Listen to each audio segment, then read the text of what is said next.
Voyage en Uchronie est un projet expérimental et transversal pour la deuxième année des DNMAD à la SEPR. Il est issu d'une convention signée avec le Musée des Tissus et des Arts Décoratifs de Lyon. L'objectif étant pour les étudiants de choisir un objet dans les collections du musée et d'essayer de donner une réponse contemporaine dans le champ du design et des métiers d'art. Je vais vous présenter mon projet sur l'exposition Voyage en Uchronie. Donc j'ai fait un plastron avec des cordes en polyester et enduit de résine. Mon uchronie, c'était de faire de l'art de manière totalement artisanale. Je me suis aussi dit qu'est-ce qui se serait passé en fait si la révolution industrielle ne s'était pas produite, puisque en fait l'objet que j'ai choisi dans les collections du musée, c'est un objet en dentelle qui a été fait avec la technique de la dentelle au fuseau. Et cette technique, elle a été progressivement remplacée. Ce que je voulais mettre en avant, c'était le plus le travail de la main et de voir comment on pouvait faire de la dentelle autrement.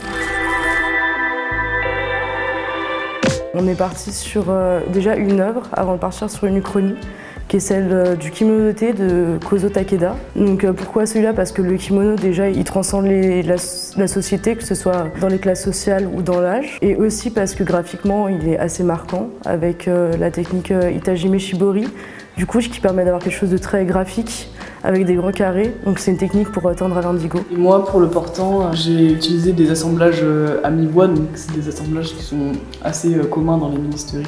L'esprit, c'était de ne pas utiliser de visserie pour garder l'esprit artisanal.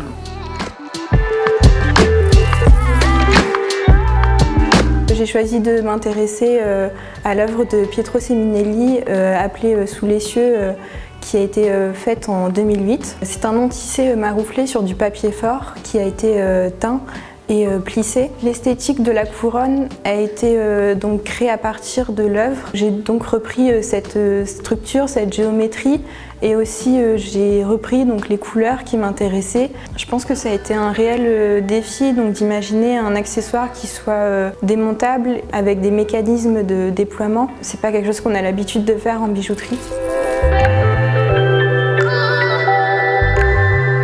Aujourd'hui, l'homme ne prend pas soin de la nature et est en train de la détruire, et que c'est quelque chose d'irréversible s'il n'y fait pas attention.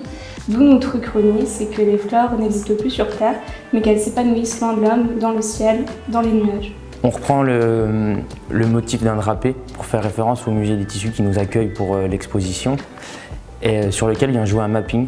On a appris ensemble tout en partageant différentes connaissances, c'est-à-dire que moi j'ai pu apprendre à sculpter grâce à Louis, et en contrepartie je lui ai présenté les techniques d'animation, et c'était tout le temps un dialogue perpétuel entre la matière, le numérique, et entre nous. On était vraiment partis sur notre narration qui a évolué dans le temps jusqu'à créer justement l'œuvre qu'on présente aujourd'hui.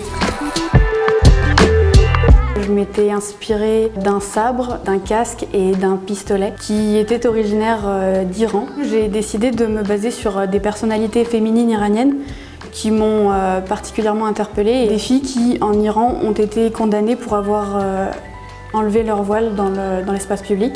À travers mon œuvre, j'ai vraiment voulu montrer l'importance de ces femmes, de leur implication et de leur combat aujourd'hui en Iran. Alors du coup, moi je me suis inspirée de la pièce de Pietro Seminelli, Grand Pectoral.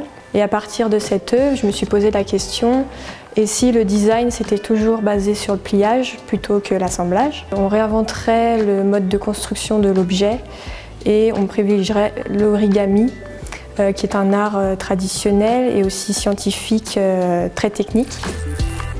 J'ai choisi le kimono Palawan, qui est en fait un kimono qui est entièrement plissé sur toute sa surface, et c'est vraiment cet aspect-là qui m'a intéressée dans cet objet. J'ai fait une relation avec les rides de l'être humain en fait, puisque pour moi c'est aussi des plis sur la peau mais qui font partie de notre histoire, de notre passé et qui témoignent de ce qui a été vécu. Donc j'ai imaginé un masque en fil métallique qui viendrait recréer des rides sur un visage justement, et l'idée c'était vraiment de valoriser le visage en fait, qui porte le masque, et de le mettre en valeur pour que la personne s'accepte avec les rides qui sont formées par le masque.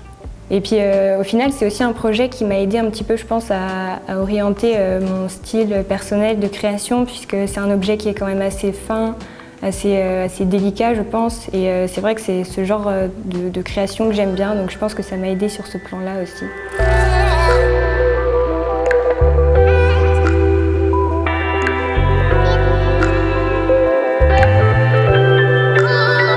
Alors on a beaucoup travaillé par rapport à la salle du nu féminin qui était originellement dans le musée, dans l'exposition qu'on avait visitée. Particulièrement un morceau de toile d'une cape faite par Raoul Dufy et Paul Poiret qui reprenait donc une scène de femme qui se prélasse sur une sorte de divan.